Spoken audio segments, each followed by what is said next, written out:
Hi everyone, my self Raj. So people, आज हम देखने वाले हैं आईआईटी एग्ज़ाम के बारे में, जो कि आपको अगर आइज़र्स में आना है, आप रिसर्च के साइड आना चाहते हो तो आइज़र आपके लिए ही बना है। तो आज हम देखेंगे आईआईटी एग्ज़ाम के बारे में। आईआईटी एग्ज़ाम क्या है, कैसे कंडक्ट होता है, इसकी डिफ़िकल्टी लेवल कितनी है, कितने बच्चे अपीयर होते हैं, सीट्स कितनी हैं, कितने नंबर ऑफ़ कैंडिडेट्स एग्ज़ाम में बैठते हैं, और कितने रैंक पे या लास्ट रैंक प्रीवियस ईयर का क्या गया था कि जिस रैंक पे आपको आइज़र्स अलॉट हुए थे। और आइज़र वाइज देखेंगे, सब आइज़र्स देखेंगे, ठीक है, कि कौन से आइज़र्स की लास्ट रैंक कितनी गई थी। पहली बात तो है कि आइज़र का जो एग्ज़ाम होता है आईआईटी, ये जेई मेन से थोड़ा सा लेवल ऊपर होता है। इक्विवेलेंट मान सकते हो, या ऊपर होता है, नीचे तो नहीं होता, ठीक है। अब हम देखेंगे ना, हमको बात करनी है यार कि बेस्ट प्लान क्या होएगा। अपन के पास अभी अप्रॉक्स 4 मंथ के आसपास है।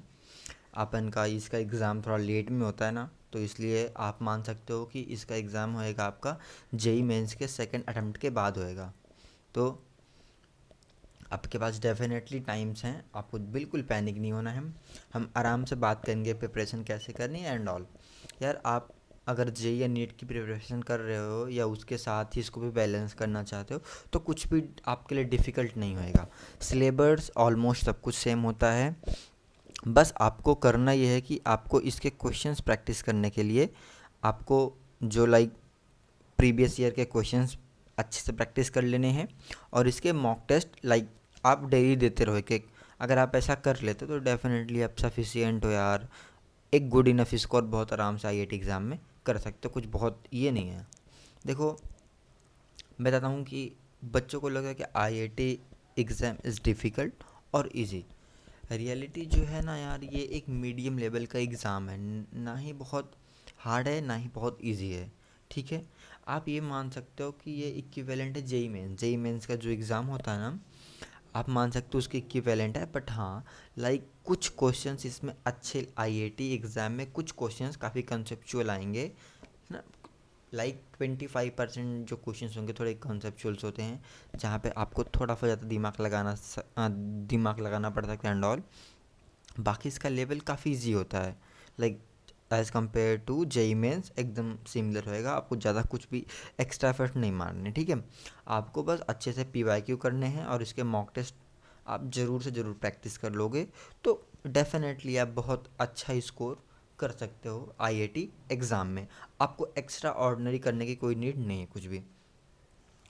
कंप्लीट ब्रेकअप जो होता है ना, ब्रेकडाउन ऑफ द सिलेबस, देखो यार, आपका जो जेई नीट का सिलेबस है सेम सिलेबस इसका होता है। हाँ, बस इसमें एक ट्रिकी पॉइंट होता है कि इसमें आपका जो एग्ज़ाम कंडक्ट होएगा वो पीसीएमबी चारों सब्जेक्ट आता है, ठीक है। जैसे मान लो मैं पीसीएम वाला बच्चा हूँ, मैंने बायो पढ़ी नहीं, बट मेरे पेपर में भी बायो भी आएगी, पीसीएमबी चारों सब्जेक्ट आएगा, 60 मार्क्स ईच।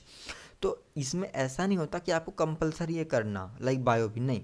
बट अगर आप अच्छा स्कोर करना चाहते हो तो यू शुड अटेम्प्ट, आप अटेम्प्ट कर सकते हो।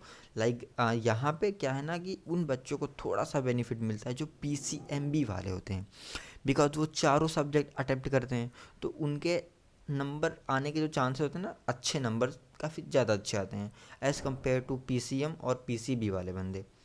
तो आप देख सकते हो, अगर आपके पास गुड इनफ टाइम है तो आप बायो भी पढ़ सकते हो, और बायो वाले मैथ भी थोड़ा मोड़ा देख सकते हैं अगर आपके पास टाइम है तो।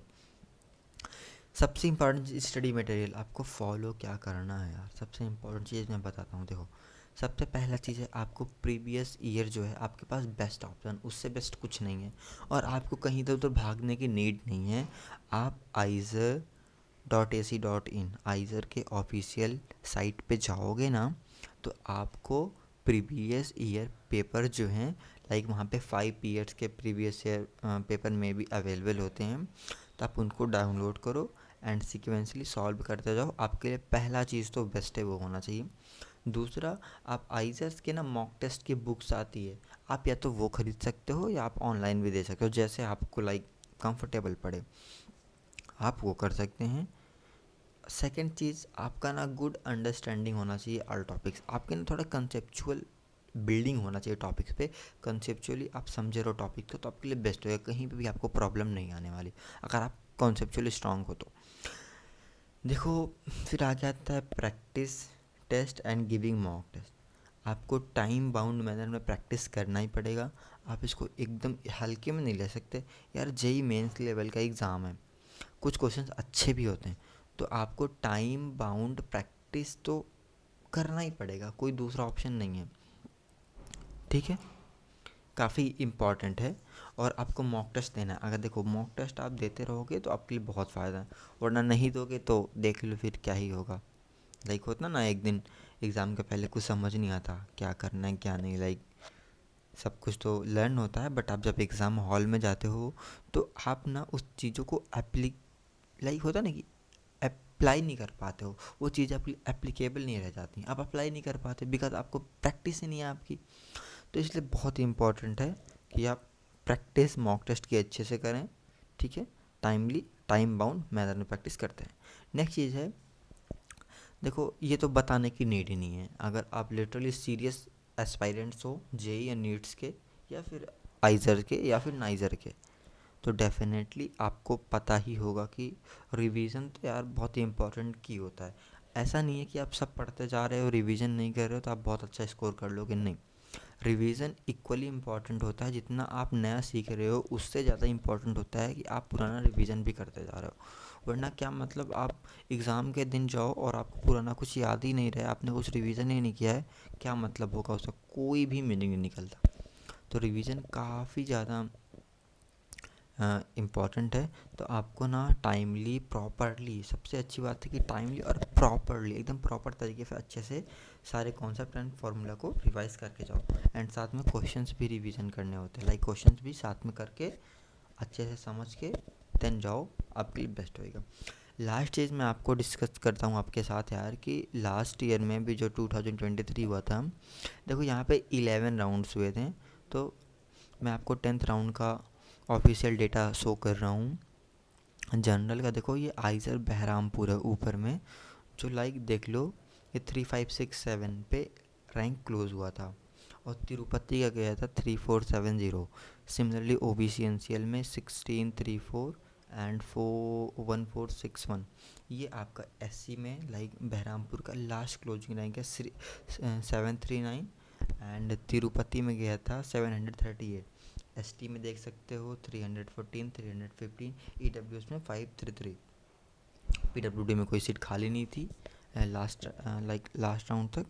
तो एंड ऑल ये सब है, एंड अब के साथ मैंने मेंशन भी कर दिया, देख सकते हैं कितने बच्चे एग्ज़ाम लाइक फॉर्म फिलअप किए थे, कितने अपीयर हुए थे। तो थैंक यू, आज के लिए इतना ही, बाकी मैं आपके लिए आगे वीडियोस लाता